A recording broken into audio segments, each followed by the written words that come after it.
کیا کیا دل پہ گزر رہی ہے، کتنا دھواں ملک کے اطراف میں ہے، کتنا اس دیش کی شاموں میں کتنی ظلمت بھر گئی ہے، اس دیش کی صبحوں پر کس قدر تاریکیوں کے حملے ہو رہے ہیں، کتنا فتنہ پھیلا، کتنا شر، کتنے لوگوں کے گھر لوٹے، کتنے دھڑ اٹھ گئے۔ آج اسلام، بس اسلام کا موضوع بیان کرتے وقت میں عالم کفر تک بھی یہ بات پہنچانا چاہتا ہوں، بذریعہ انٹرنیٹ جو پوری دنیا پہ آواز پہنچ رہی ہے، ہم ان لوگوں کو بتانا چاہتے ہیں کہ تم ہمارے اسلام کو 2 نمبر لوگوں والا اسلام نہ سمجھنا، جنہوں نے اسلام کا حلیہ بگاڑ کے پیش کیا ہے۔ ہم جس اسلام کے دائی ہیں، اس اسلام میں اقلیت اگر واقعی اقلیت ہے تو میرے نبی علیہ السلام نے فرمایا ہے انا حجیجہ یوم القیامہ، کہ قیامت کے دن اس پر جس نے ظلم کیا ہوگا اس سے بدلہ لینے کے لیے میں اللہ کے دربار میں آؤں گا، اس ذمہ سے بدلہ لیا جائے۔ ہمارے اسلام کو دہشت گردی کا طعنہ مت دو، اے یہودیوں عیسائیوں، ہمارے اسلام کو تم دھماکوں کے طعنے مت دو، وہ تمہارے پالتو ہیں جو یہ کرتے ہیں۔ ہم جس اسلام کی بات کر رہے ہیں، میرے نبی علیہ السلام نے دیکھا تھا ایک شخص چھری لے کے تیز کر رہا ہے اور بکری کو باندھا ہوا ہے، بکری کے سامنے چھری تیز کر رہا تھا، فرمایا ہلا قبل ان تجاہا، اگر تیز کرنی تھی تو علیحدہ تیز کرتا، تو چھری باندھ کے بکری کیوں چھری تیز کر رہا، تو اس کو تکلیف دے رہا، اور ذبح جائز ہے مگر ڈرانا جائز نہیں ہے۔ تو نے میری امت کے ایک فرد پر ظلم کیا، اے غیر مسلموں، جس نبی کا ہم نے کلمہ پڑھا اور جن کا اسلام ہمارے پاس ہے،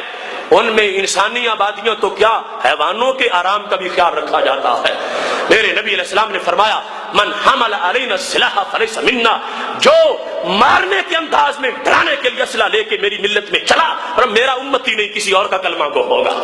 میرے محبوب علیہ السلام فرما گئے لا تترکوا الطیر فی اوقارہا فإن اللیل امان لہا، فرمایا اگرچہ پرندوں کا شکار جائز ہے مگر حلال پرندہ رات کو، کوئی پرندہ جب رات کو اپنے گھونسلے میں سو رہا ہو، فرمایا تم پہ حرام ہے، تم جگا نہیں سکتے۔ ان اللیل امان لہا، فرمایا رات ہم نے امن کی ان کو ڈگری دے دی ہے۔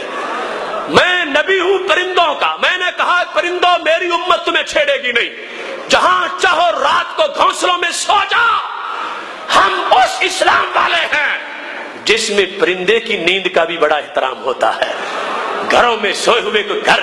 وہ بارودی سرنگوں سے اڑائے نہیں جاتے، یہاں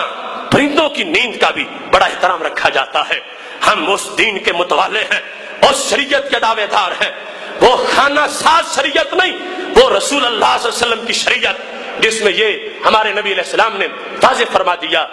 لا تضربوا وجوہ الدواب، کسی جانور کو تم منہ پہ نہیں مار سکتے،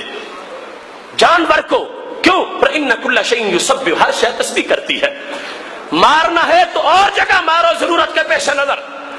تم جانور کے منہ کو نہیں مار سکتے۔ میں پوچھتا ہوں ان پرندوں سے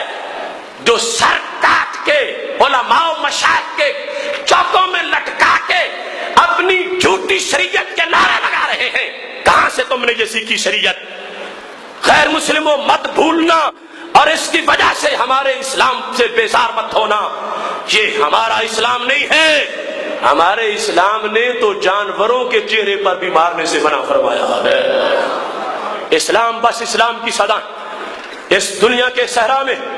میں اس حقیقت کو جو مدینہ شریف سے چل کے آئی ہے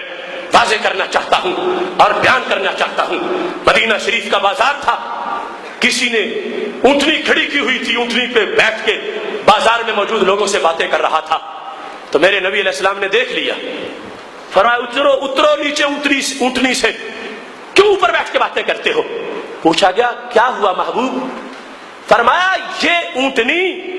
لا تتخذوها الکراسیہ فی الاسواق، اونٹنی کو رب نے سواری بنایا ہے، کرسی نہیں بنایا۔ جیسے تمہارا نبی ہوں، اونٹنی کا آقا بھی میں ہی ہوں، اس کے دکھڑے بھی میں نے ہی سننے ہیں، اونٹنی کو بھی میرے اسلام نے پناہ دی ہے۔ اونٹنی شکایت کر رہی ہے محبوب رب نے تو سواری بنایا تھا، یہ مجھ سے کرسی والا کام لے رہا۔ سواری تب تھی جب سفر تھا،